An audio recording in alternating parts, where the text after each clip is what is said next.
Hi, Aaron here from Superior Singing Method, and this is how to fix breaks and cracks in the voice. Okay, how to fix breaks and cracks in the voice. I had a pretty embarrassing moment when I was singing. I was 17, I was in a touring kind of choir type, performing group.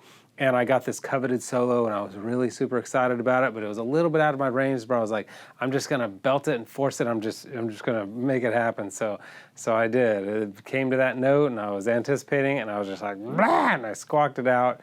Very embarrassing. The guy, the director of the whole thing, he was in back. I could see his face, and his face was just like horrified at the squawky of the note. So it's not fun for these cracks and breaks. If you have there's a lack of confidence. If you can't trust your voice, you have a lack of confidence in your stage presence, in singing in front of other people, in singing in general. So you want to be able to know that you can trust your voice, that it's not going to crack, it's not going to break. Now these cracks and breaks in the voice, they mostly happen in between registers, primarily between your chest and your head register. And what's going on is there's actually two muscles. These two muscles, they pull against each other. They're called the thyroid and the arytenoid. That's not important, but they're pulling against each other, and if one or both is not strengthened, one will give way or both will give way, and that's when the crack comes in. And so, the crack, it's basically like, something like that as you're kind of flipping in. If those muscles right in that area, it's called the passaggio, between your head and your chest voice, right in that area, those vocal muscles, those muscles in your vocal tract, they need to be strengthened. And so, I'm actually going to give you an exercise to help specifically strengthen those in that area. But there are a lot of reasons where you can get cracks and breaks. Obviously, if you're going through puberty, that's one time where that has nothing really to do with these two muscles. It's just puberty. And also, if you're really tensed up and you're nervous, another thing that can cause breaks and little vocal spasms.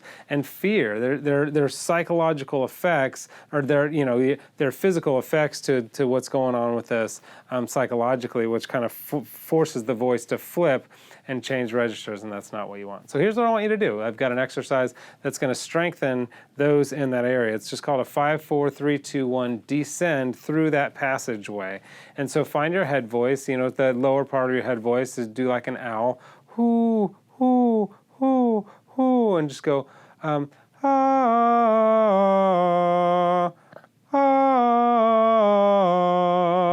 So you notice I'm starting on my head voice, I'm ending in my chest voice. So I'm working those muscles right in there in that passaggio. Do a couple of minutes of that for a couple of days, and you'll start noticing those muscles are strengthening up. I hope that helps. Click the link below for my favorite vocal exercise. Go there now and subscribe to the page. I'm doing a lot more free videos like this for you, and leave me a comment about anything you want to see or anything you do see, or just if you want to be a troll, that's fine too. Those comments are sometimes pretty funny as well. Finally, believe in your bigness. Believe that there's so much more in you than you realize, and once we believe that, we go after things we wouldn't normally go after, and we have bigger breakthroughs and a lot more success in our life as singers, as any area of our life. So believe in your bigness. There's more in you than you realize.